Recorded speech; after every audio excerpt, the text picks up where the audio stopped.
Well, you know the problem with democracy. I don't think there is any country in the world which does not call itself democratic. All countries in the world call themselves democratic. It's a matter, first, of definition, I think mainly of definition and of what we regard to be the essentials of democracy. We certainly ourselves regard ourselves as democratic.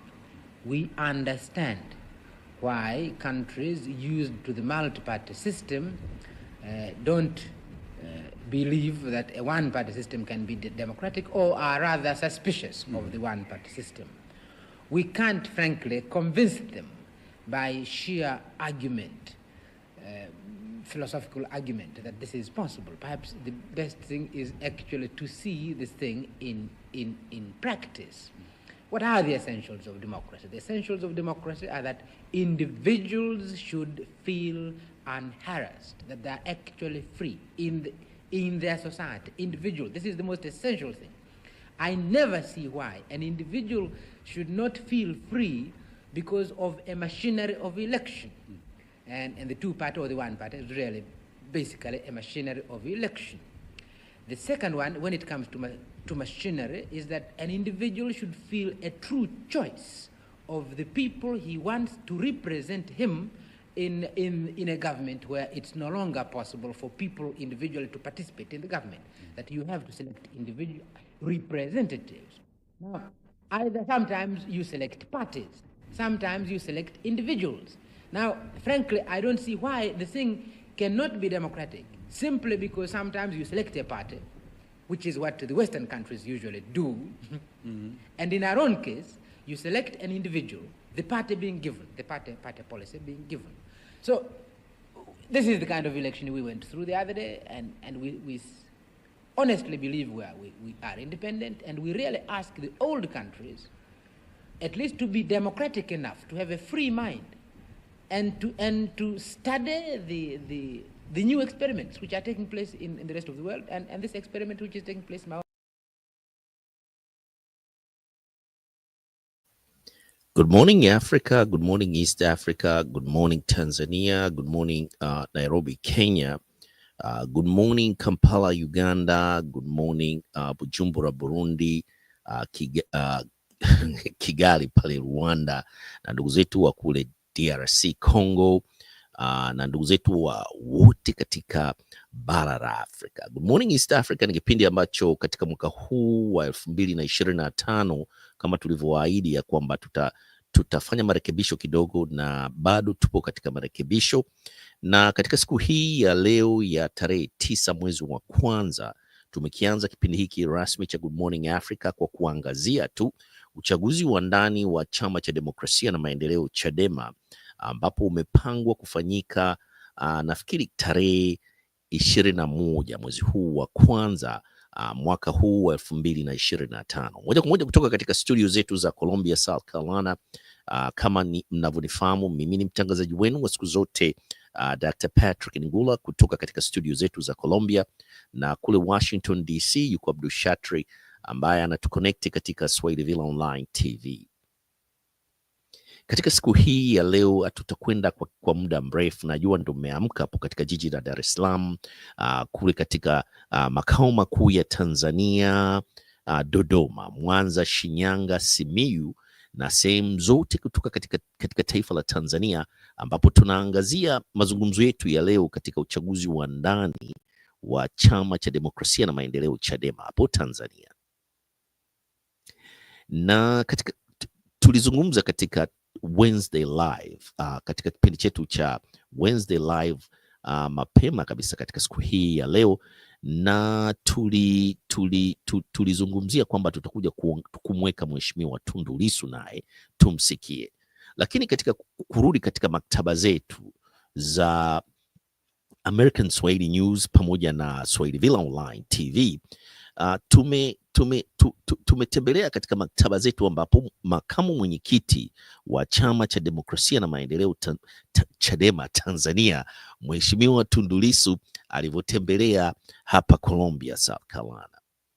Na tutaweka tu kwa kifupi lecture yake aliyozungumza hapa katika chuo cha University of South Carolina Columbia, alivyokuwa akizungumza na kuulizwa maswali na majibu dhidi ya wanafunzi wa darasa ambalo ni maalum kabisa la government affairs in African, na topic ilikuwa ni corruptions pamoja na government system katika nchi za Afrika. Lakini Mheshimiwa Tundu Lissu alijikita zaidi kuzungumzia muundo na mfumo wa kiserikali pamoja na corruption katika nchi yetu hii ya Tanzania, ambapo ndio wanajaribu kujenga pamoja na hiki chama cha demokrasia na maendeleo CHADEMA, kuhusiana na uchaguzi huu unaokuja pamoja na uchaguzi mkuu ambao umepangwa kufanyika mwaka huu wa 2025 hapo Tanzania. Lakini kwanza kuna uchaguzi huu wa ndani wa CHADEMA. Kwa hiyo basi katika kipindi hiki cha leo cha Good Morning Africa, Good Morning East Africa, tutamweka Mheshimiwa Tundu Lissu ili muweze kumsikia kwa dakika chache, lakini lecture yake yote hiyo inapatikana American Swahili News pamoja na Swahili Villa Online TV, ambayo mtaiona hapa. Alizungumza miaka mitatu iliyopita, lakini miaka miwili tu iliyopita vilevile alirudi chuoni, na vilevile tutaicheza kesho katika kipindi chetu cha Good Morning Africa, Good Morning East Africa, ili muweze kumsikia kiongozi huyu ambaye ni makamu mwenyekiti wa chama cha demokrasia na maendeleo CHADEMA, na anawania nafasi ya mwenyekiti katika chama cha demokrasia na maendeleo CHADEMA. Hebu tunajaribu tuilete hii hotuba yake hapa, kama tutaweza kuileta vizuri na muweze kuiona. Hebu ngoja hapa, turudi hapa, tunakwenda tulete pale, boom, hiyo hapo, huyo hapo, kama mnamuona mwenyekiti huyo, makamu mwenyekiti. Hebu dushatri hii, mbona inaanza kuleta matatizo kidogo? Okay. Kwende pale na tutaianzia hapa ambapo anaanza kuulizwa swali na anajibu. Hebu nafikiri tulikuwa naulizwa swali hapa. Boom. It used to be worse in years past when our parliament started in the colonial period. All members were appointed by the colonial government, and then the number has been steadily decreasing up to now that there are 10 appointed by the president. There should not be a single member of parliament appointed by anybody except by the people. That's what I think. You okay? Please, I'll get back.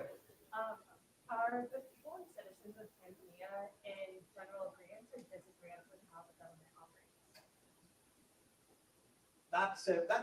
That's a very difficult question. They will say they have been winning elections, and therefore they will say that the Tanzanian people have accepted this kind of state of affairs. But we have a system in which the president appoints, as I say, he appoints the National Electoral Commission.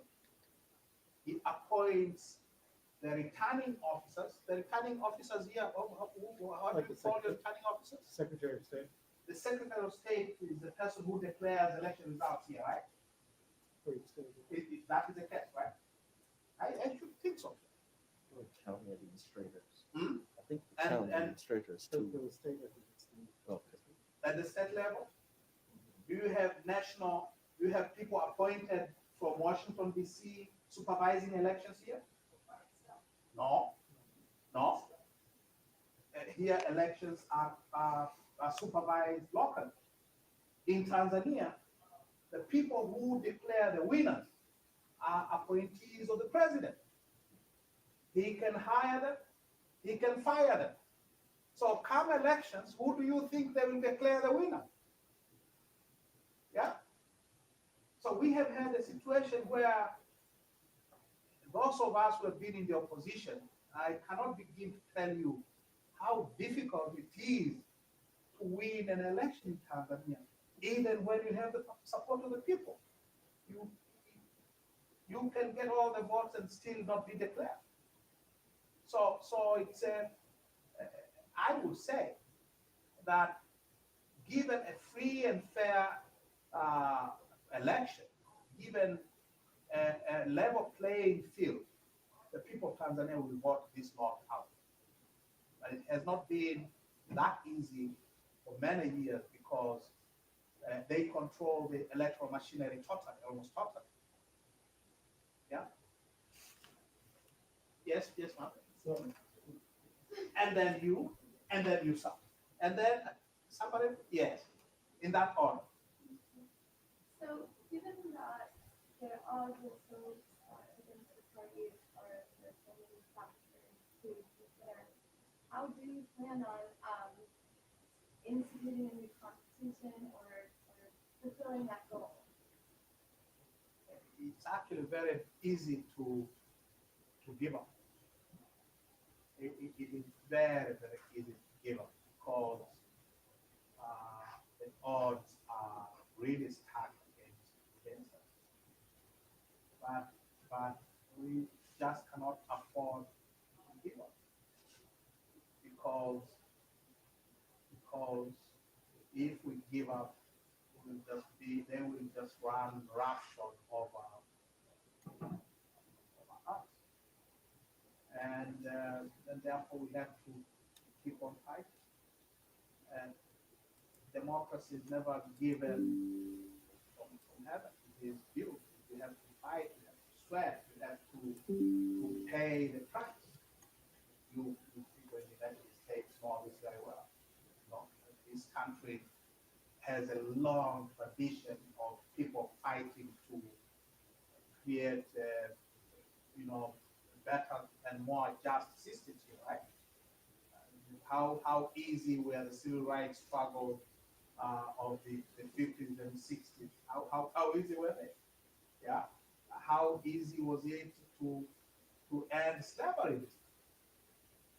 It had, my knowledge of the U.S. Constitution is there was a time when black people were three-fifths of a person. From being three-fifths of a human being to be a human being, you have to fight a civil war, right?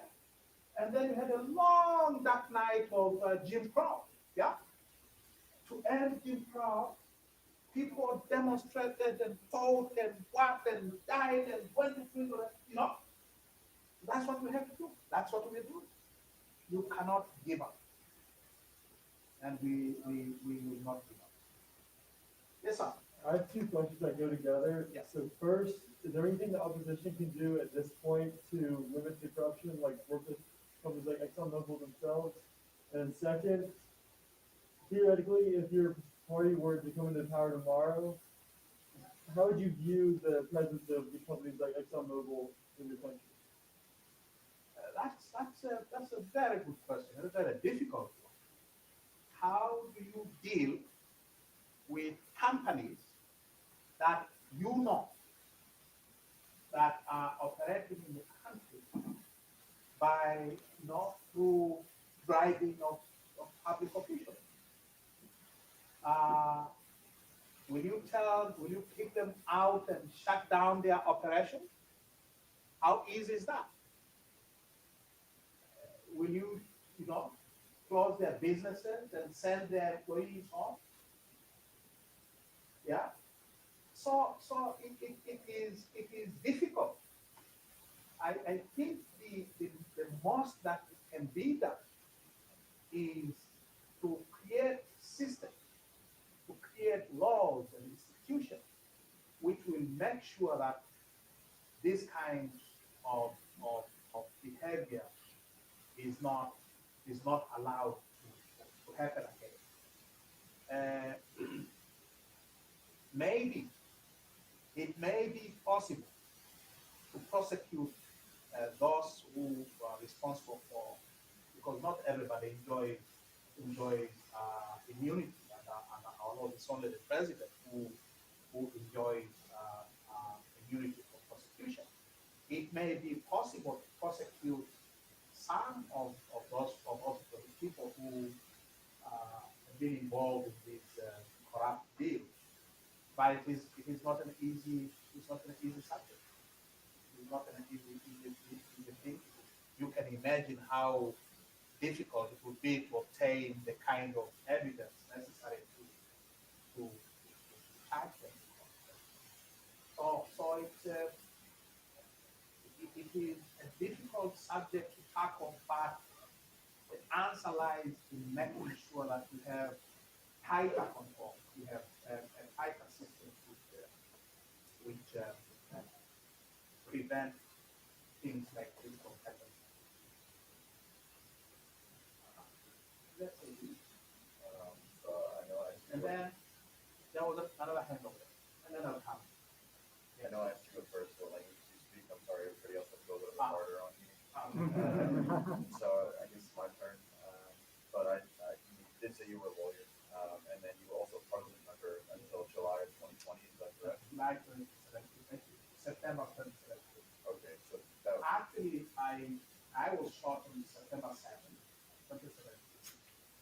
But because I had to leave the country, I was my parliamentary seat was I was stripped of my parliamentary seat in June of 2019 for absenteeism. Yeah. yeah. I was, they shot me, ran me out of the country, and then they say this guy is we hear he's in Europe somewhere. He's not in Parliament working. Yeah. So how did you get appointed to parliament? Did you I say was this- elected. Okay. I was elected. I first contested an election in 1997. I was a graduate student. That was our first multi-party election in our history. I was a graduate student in England. And I told myself I wasn't going to miss the opportunity to contest the first multi-party election in our history. That was 1997, 1995.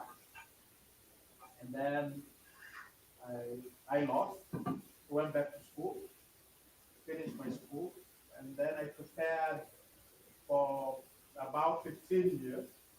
I went back again in 2010, and I won.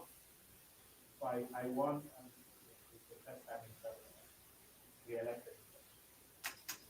So I had a couple of like follow-up questions, but kind of looking into some other stuff, questions that we prepared. So I know you're talking a lot about how like, the president uses his power. Do you think that the Constitution, the way that it's formed, they said like the only person that has full immunity is the president. Do you think the Constitution is somewhat of a scapegoat, especially for those in power? And like, if you do think that, like, I know you were a presidential candidate as well.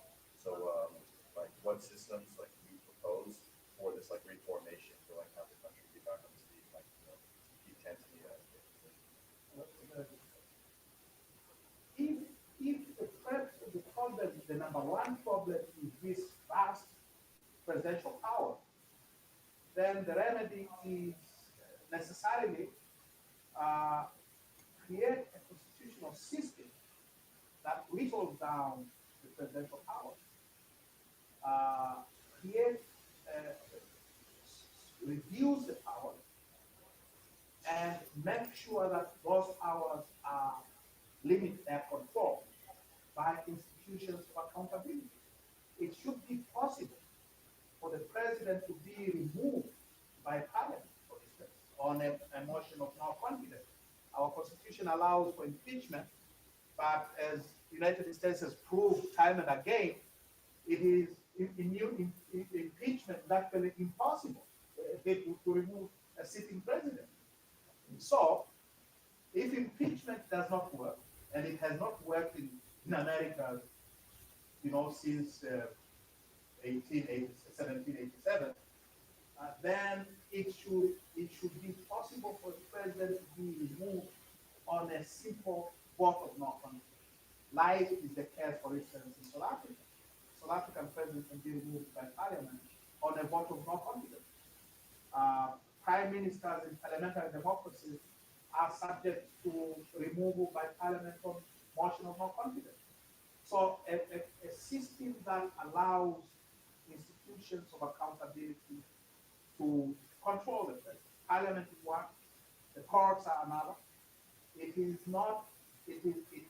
does not stand to reason that the president should be protected from being held accountable for wrongdoing.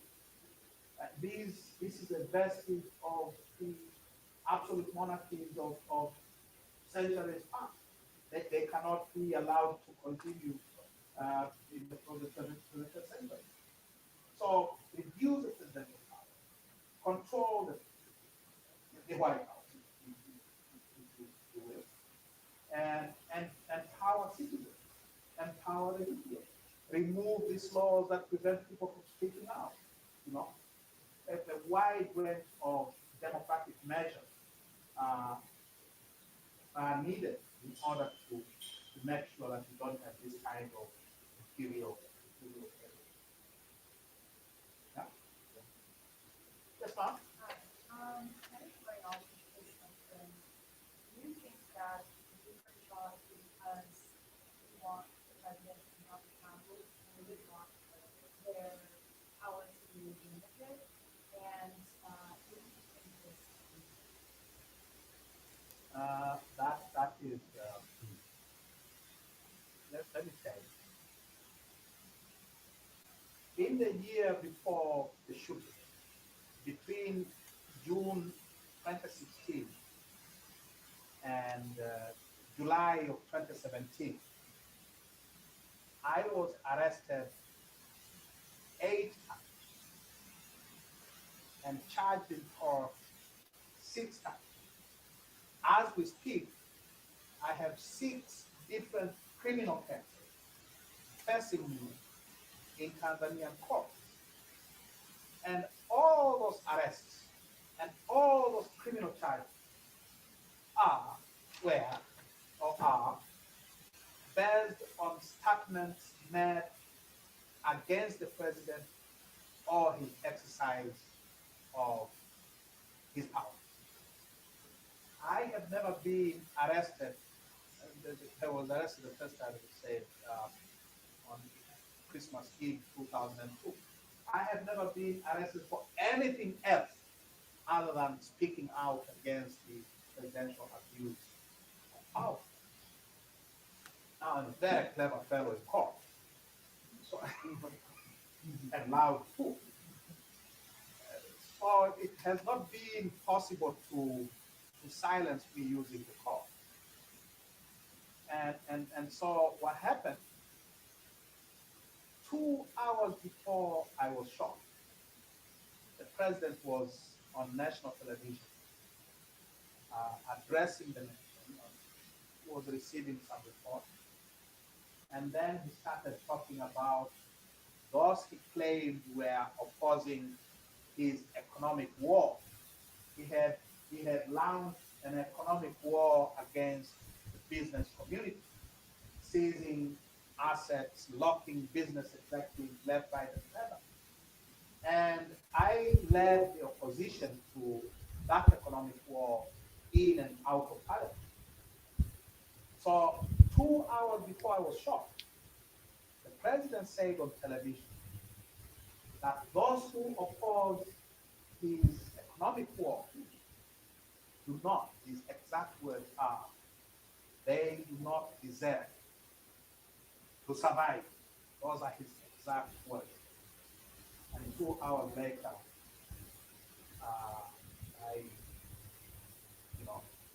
I was hit.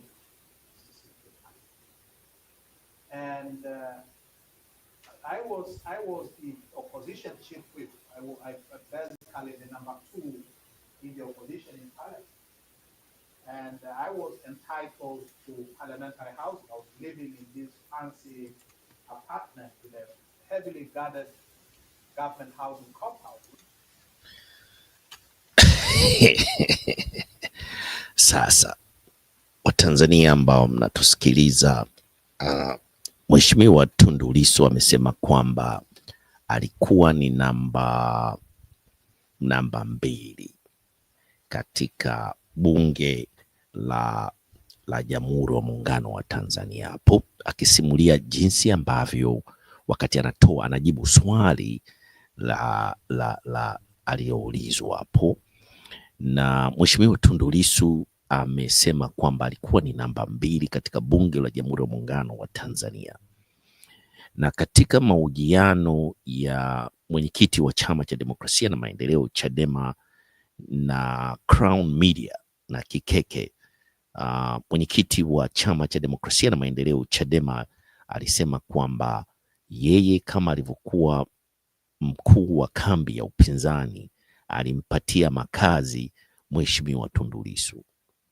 Na Tundu Lissu miaka 3 iliyopita alipokuwepo katika University of South Carolina Dalamo, mmemsikia mwenyewe hapo akisema kwamba alikuwa ni namba 2 katika viongozi wa upande wa opposition party katika ndani ya bunge, na alikuwa amepewa makazi na serikali kukaa katika nyumba za serikali.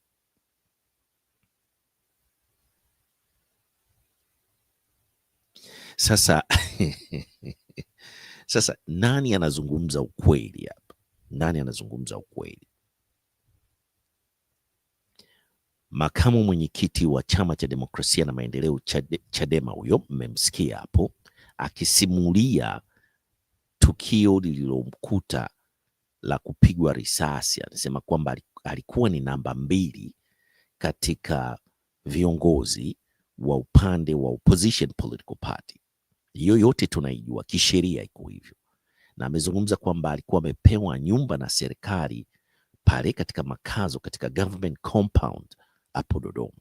Lakini majuzi hapa katika interview ya mwenyekiti wa Chama cha Demokrasia na Maendeleo CHADEMA alisema kwamba alimpatia Tundu Lissu makazi yake ambayo alikuwa amepewa na serikali.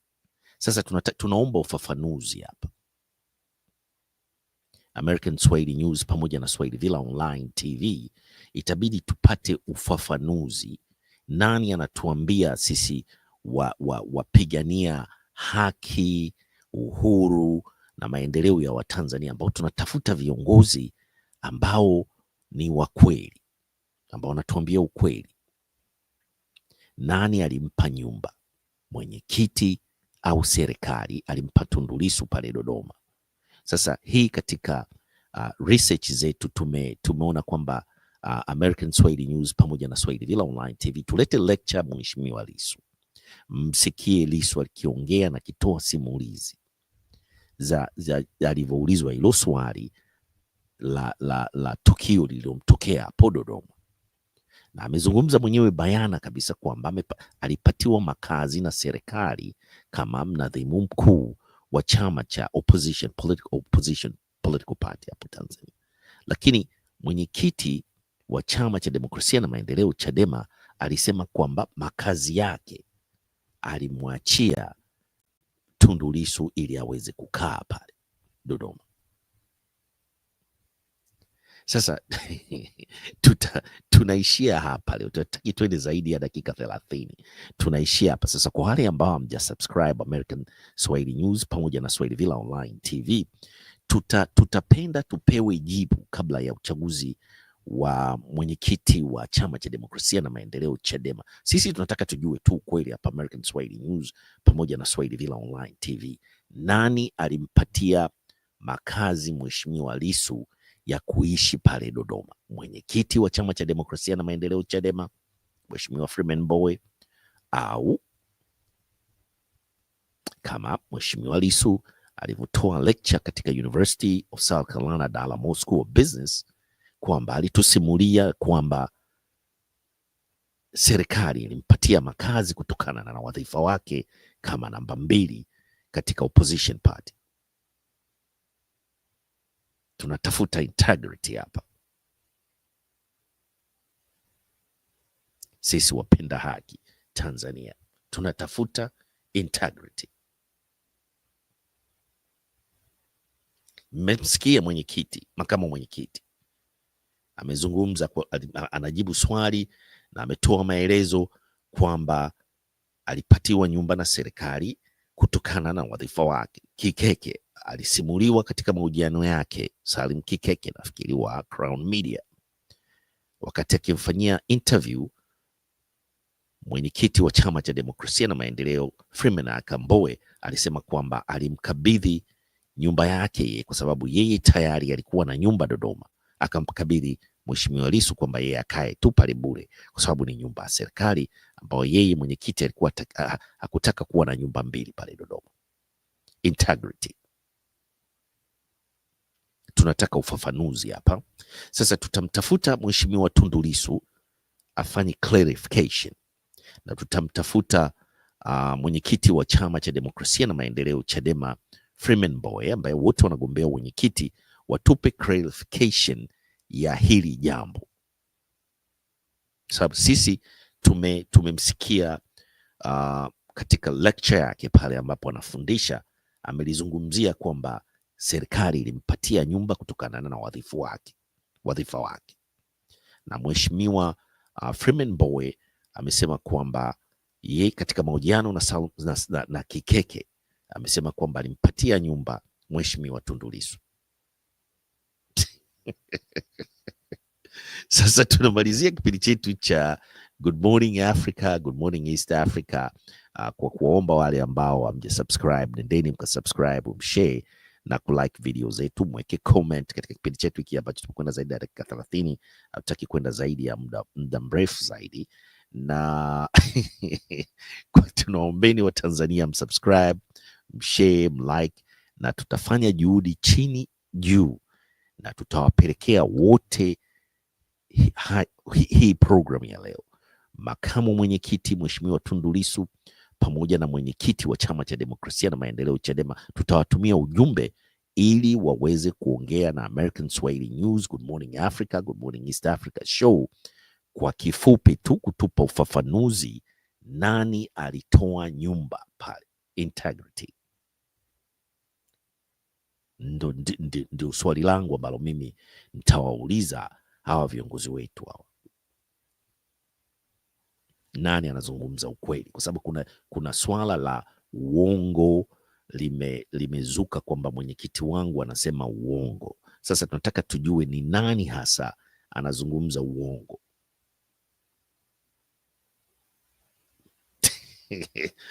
Public offices zinakuwa na scrutiny nyingi sana.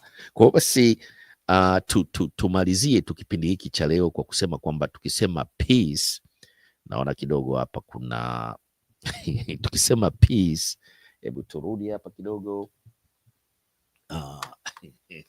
turudi kidogo hapa, na tukisema peace tunasema sambazeni upendo, na hebu tushatri tuende pale, tatizo kidogo hapa, boom. Tukisema peace tunasema sambazeni upendo, na msisahau kusubscribe na kushare video zetu.